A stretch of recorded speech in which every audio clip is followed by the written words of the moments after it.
All right, how's everybody doing? This is the Comic Samurai. I want to welcome you to my next video, and tonight we're going to be doing another Let's Rank challenge. This is where we look at a run on a title and assign every cover a letter grade, and then pick our favorite and award it that special S-tier ranking. And tonight we're going to be looking at Rob Liefeld's run on Captain America. Now this was called Volume 2, but it was put out under the Heroes Reborn banner from Marvel Comic Books in 1996. So let's go ahead and jump right in.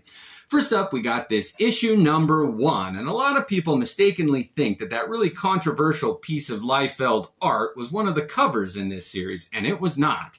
I think Rob Liefeld's work on this series was exceptional. I dug it. I'm a huge Liefeld fan, and if this isn't for you, I understand, but I love this image of Captain America. I love a white background. I like how they did the coloring, the separations on this one. They moved away from that airbrushing look that they started to do with the computer coloring in the early 90s and moved on to this. I love how the flares on the shield were done. I love how the metallic surface was. I love the lighting on that figure. I like his stance. I even like how his feet were drawn, and I'm giving this one a strong A. Now, they came out with a lot of multiple covers, and I'm just going to show the ones I got, but this is one of the exclusive Comic-Con editions here, and it was signed a couple times here, but this is another great image of Captain America by Liefeld. Now, the biggest change that I noticed was instead of an A on his forehead there, they had that symbol, and I like it better. I always thought the A was a little hokey there.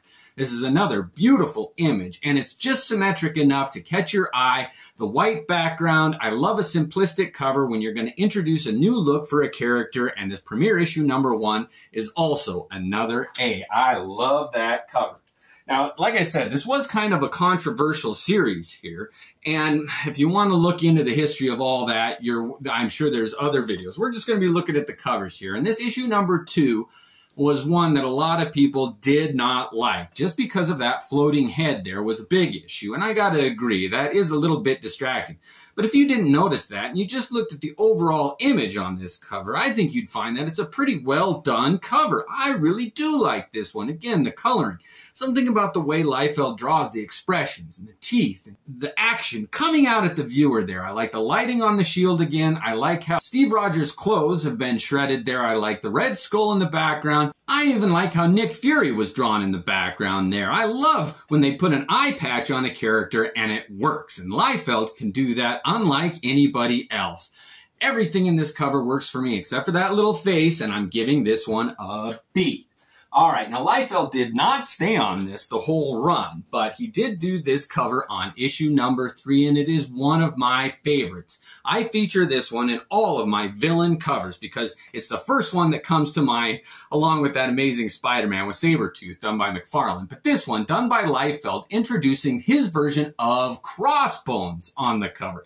This is how you do it. When you're going to bring a new big bad into the storyline, put him front and center. I think that was the biggest mistake that McFarlane made with Venom, is he didn't have a really good cover appearance until way into his run.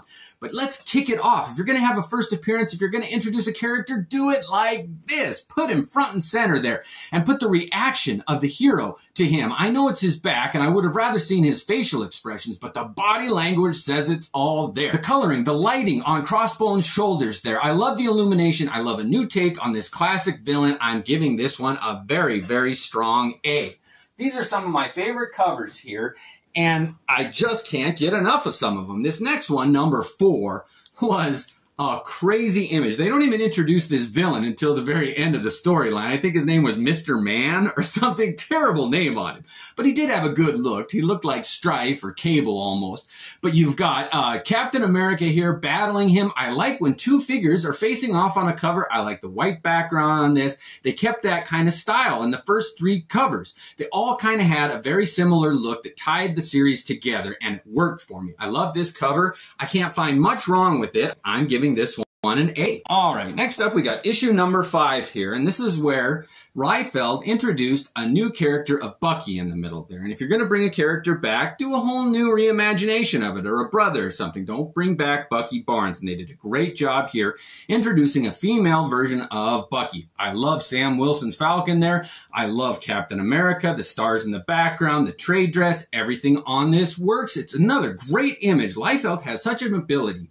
to capture dynamic images where the action just explodes into the viewer's mainframe, and there with the fingers coming out there. I love the perspective. I love how he drew the feet even, and he gets knocked for that a lot, but when he does draw feet, I think they're just fine. They do not distract for me at all. I love this cover, and I love the fact that they introduced a reimagination of a character like Bucky. One of my few rules is you leave Bucky Barnes dead. Do not bring Bucky back. And if you're going to do a similar character, do it like this.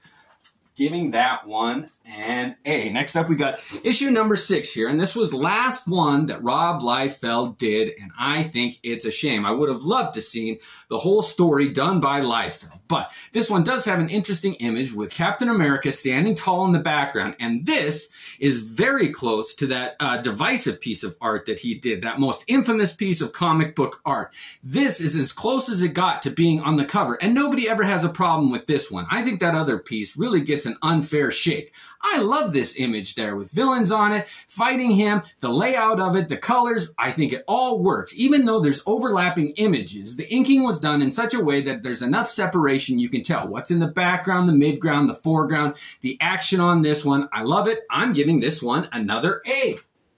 All right, now, when Liefeld left this series, they brought in Jim Lee to take over some of these covers here. And if you're going to replace Liefeld, do it with Jim Lee. I mean, this is one of my all-time favorite Captain America images. This sums up his military image better than any other. You always hear of Captain America and you forget that he is kind of a part of the military, and this brings it back home. It really looks like a World War II image there, where he's got a silk parachute there, white behind him. You've got him just touching down. He's holding his shield, all those strings draped. Only Jim Lee, I think, could have come up with an image like this and pulled it off successfully.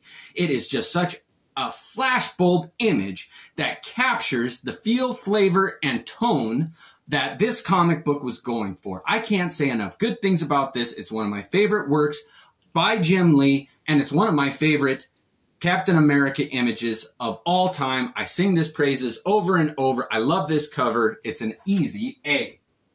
All right, boy, we're getting a little top heavy up there, but they're good covers. I love them. Followed by this issue number 8, and this is the last one that Jim Lee did, and it is another beautiful image. Now, they did bring back the A on his forehead there, and I would have liked to see Jim Lee's take on that symbol that Liefeld introduced on his head, but they brought the A back there. But I love how he did the metallic surface of Cap's shield there. It looks unlike any other metal. It's like a vibranium, adamantium mix. I'd love to know what his shield was made out of in this Heroes Reborn universe there. You've got Bucky and Cap close up on their faces there, the expressions on their faces. This is a Jim Lee image. It's iconic to me.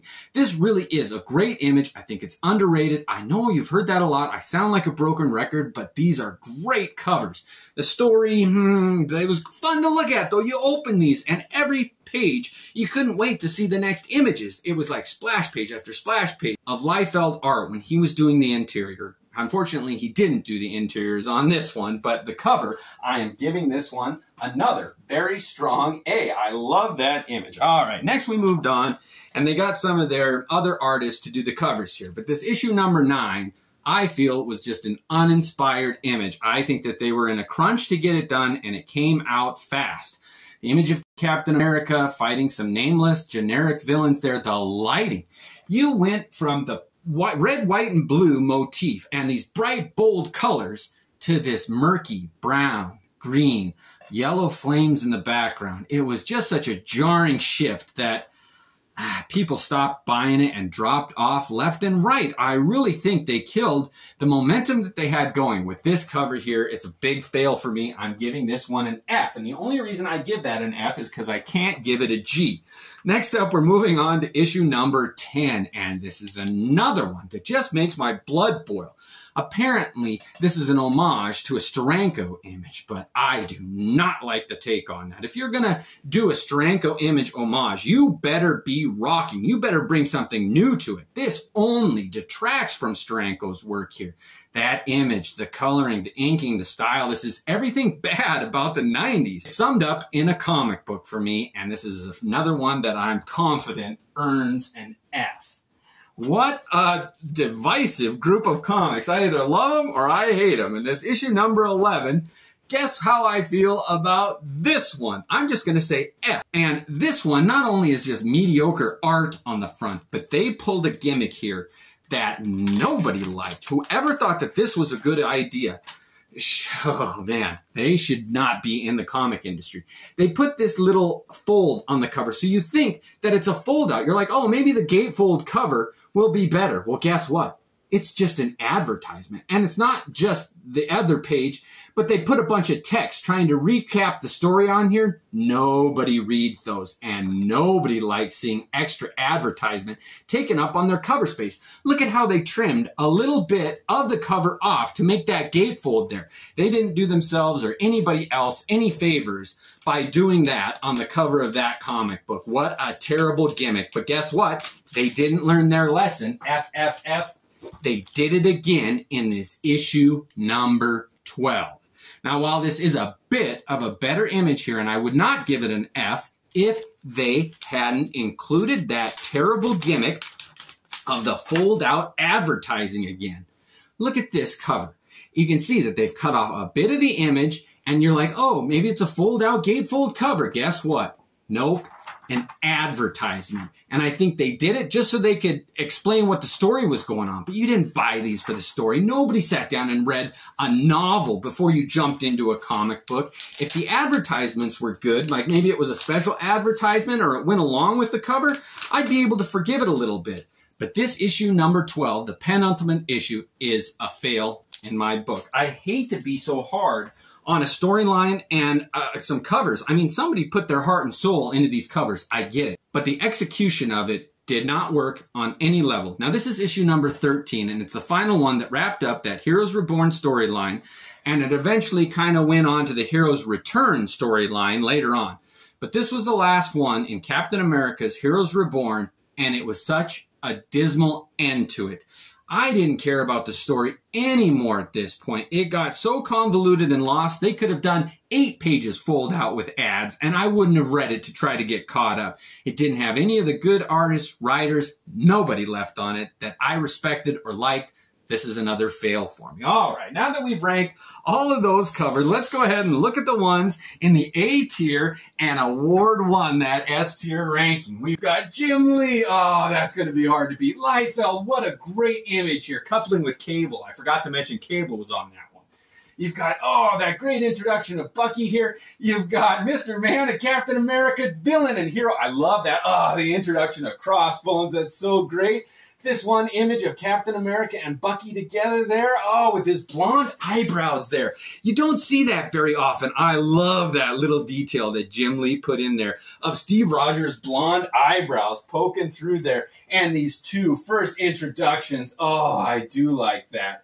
Now, of these two, I gotta say that I do like the one where Cap is running at the camera a little better. So it's this one up against Crossbones. I love the introduction of a good villain.